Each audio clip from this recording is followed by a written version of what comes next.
So a few days ago was the anniversary of my 5th year in Japan, and to commemorate that, I would like to share with you some of the most important lessons I've learned along the way. But first, let me tell you a quick story. So a very interesting thing happened to me when I had just arrived in Japan. One day, I decided to go to the local convenience store to get my lunch for the day, just a regular Japanese bento, you know the type. And obviously, at this store, there were many other people doing the same thing. So as we all got in line to pay for our meals, one by one, they would step up to the register and the person at the register would give them a set of ohashi for their lunch. And finally, when it was my turn to step up to the register, he looked at me and he did not give me a set of ohashi. He gave me instead a fork and a spoon. Now, for me, that was a little bit curious to say the least. Keep in mind that I had just arrived in Japan and I knew very little about certain cultural nuances of the country. But I had, however, read online other people's posts talking about how they had a lot of difficulty adapting to the country and how they always felt like they were being treated as outsiders. But I wasn't going to jump to any conclusions, so I decided to go home and ask my wife. And so I told her, listen, this just happened to me and I was wondering if you understand what that means. And she very naturally said, well, yes, of course. He's just trying to give you the best service possible. She basically said that I'm the customer and it's his job to make me as comfortable as he can. He didn't know that I could use ohashi, and frankly at that point, having just arrived in Japan, I also could not speak the language very well. So instead of putting me in an awkward situation where I would have to justify whether I know or don't know how to use ohashi, or having him see me struggle awkwardly with my meal outside of the store, he instead decided to give me a utensil that he most likely thought I could use. Now obviously your experience in Japan is going to vary greatly depending on your background,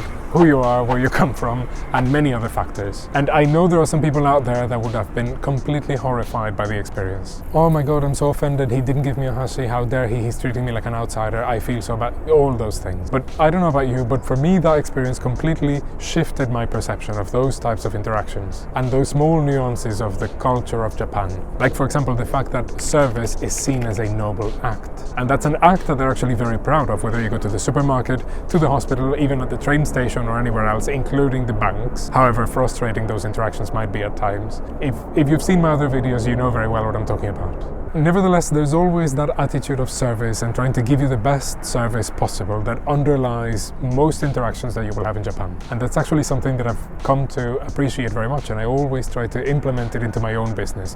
We always try to take care of our customers in the best way we can. We give them what they came here for, but then we give them more and more and more. Like this, you build a solid, loyal following and a good reputation. And now, just to interject a little bit, that's where the importance of exceeding their expectations comes into play. Now, just to clarify, this is something that has never happened again ever since, and any other time they've always either given me ohashi or asked me what I want without any problem. So I thought it was just a very rare occurrence and something I thought worth mentioning. Now, let's go back to what the other one was saying. And coincidentally, that's the next point I wanted to talk about. Now, as some of you might know, I actually came here to Japan to create my business, my first business. So that means that before coming here, I actually had very little business experience. And obviously, that means that I still have a lot to learn. However, learning about Japanese culture was also essential in learning how to manage and create my own business in this country. And through that, I was able to learn the importance of efficiency and the value of time. The real meaning of doing things now. Now, I know that in some ways Japanese culture can be very impractical and slow at times, particularly when it comes to bureaucratic stuff. But when they want, they can be extremely efficient. Take, for example, their public transportation. Japan is proud to have one of the most efficient and punctual systems of public transportation in the world. And that's because they understand the value of time and the value of their customers' time. So just like trains and buses tend to leave exactly on time to the second, you can also learn how to be as efficient as possible when it comes to how you manage your time in your business. And from the beginning, I've been trying to learn how to apply those things to my business as well, for the sake of my customers' time. Actually reach out as soon as possible, call them back as soon as possible, answer that email now, and give them the offer now.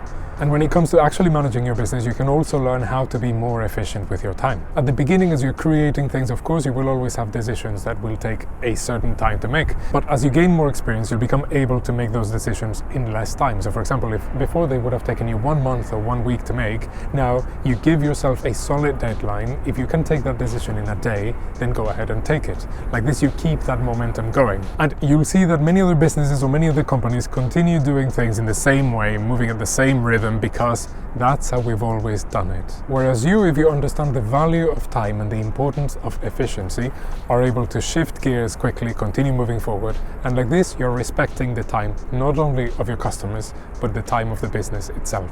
A little fun fact about Japanese transportation, by the way: if the trains are delayed, even just 1 or 2 minutes, you can get a delay certificate to excuse you for any tardiness that it might cause. Before, you could only get them in paper at the ticket office, but now you can also get them through your smartphone. So if you come to Japan and you happen to be in one of the rare cases where your trains are slightly delayed, then you know what to do. Now, for a slight change of scenery, how about we take a little walk? Now, through my life, I've lived in multiple different countries, but Japan is actually the first the first Asian country I've ever had the chance to live in. And as such, I've been often faced with different realities and different ways in which things work. And when you come to Japan, you'll face them too. And my advice to that for you is that you have to keep an open mind. Now, I know that sounds absolutely superfluous and ridiculous, but you have to keep an open mind to be able to understand how things work, because chances are they'll be very different from the way they work back home, and that's okay. And this applies to things in all aspects of life, from things as daily as the fact that you have to categorize your garbage in 10 different ways and throw it all in a different day of the week, to understanding how the hierarchical system works in Japan and how you can apply that to your business to build your relationships with your customers, with your business partners, with your colleagues, and with your employees. So my honest advice to that, however obvious it might be, is that you have to keep your mind open to be able to learn from it, to become a better person, a better entrepreneur, and continue to grow. Having said that, one of the benefits you might have as a foreigner is that other people generally will understand that they can hold you to a slightly different standard. They know that you might not be able to get the hang of everything right away. So when it comes to the hierarchical system, and when you're trying to express your opinion and say what you think, don't be afraid to say the wrong thing, say it at the wrong time, say it with the wrong tone, or use the wrong words, because chances are most people will understand. Now, the next point I'd like to make is that, as many of you know, Japan, and particularly Tokyo, have a very strong reputation of always being extremely clean and organized. And yeah, that much is true. It's always clean. You rarely find any garbage on the floor. Everything is always very organized, and you will rarely see anything excessively dirty, even if you're in a public bathroom in some small train station in the middle of nowhere. But the reason why those things work that way is because people understand the importance of taking care of their surroundings. That reminds me of an interesting experience I had that actually impressed me quite a bit when I first arrived in Japan. One day I had to take the bus, and I remember seeing the bus driver actually take out a cleaning cloth from his pocket and started to wipe down his dashboard and the machine where you put your money and all the handles and buttons and things that people normally touch. And I found that to be quite impressive, because it shows respect not only towards the customers but also towards the thing itself. Now, I know that some people from the more cynical side of things will say, well, you know, he's underpaid and he's overworked, and I'm sure they make him do it and he's very miserable. But from my opinion, it shows this underlying attitude of taking care of your surroundings. And it reminds me as well of an article I read once by a Spanish author who was talking about Japan, in which he says that a first world country is not one where poor people drive fancy cars, but one where the wealthy ride the train. A first world country is not one where the streets are clean because they send the sweepers out every day, but one where its inhabitants take care of them. And you know, I often think of that, and I often try to find ways to apply that into my life and into my business.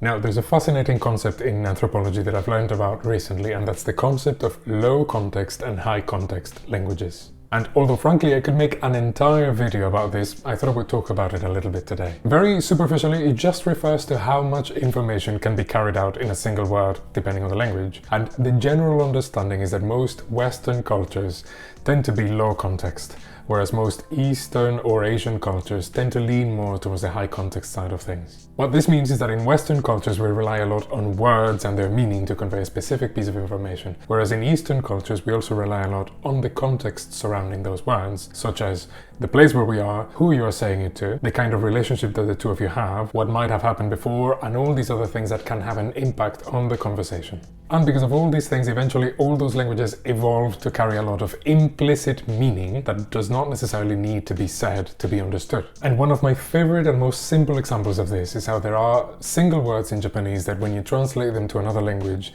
they turn into entire sentences.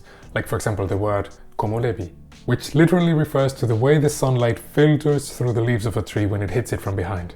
And so you can see how I need over 20 words to refer to something that takes only one word in a high context language. You can imagine that this is a skill that if you don't master it properly, it can lead to some misunderstandings, confusions, and some frustration at times. So it's something that I'm still trying to work on every day, trying to express myself in a more Japanese way. But as you can see, I'm someone who is very verbal and likes to talk a lot. Having said that, even though these are all extremely valuable and important lessons that I've learned in my time here, that does not mean that Japan is a perfect country, because there is no such thing. So if you'd like to learn more about that, make sure you watch this video right here. I'm sure you'll find it useful. So in the meantime, take care, and I'll see you next time.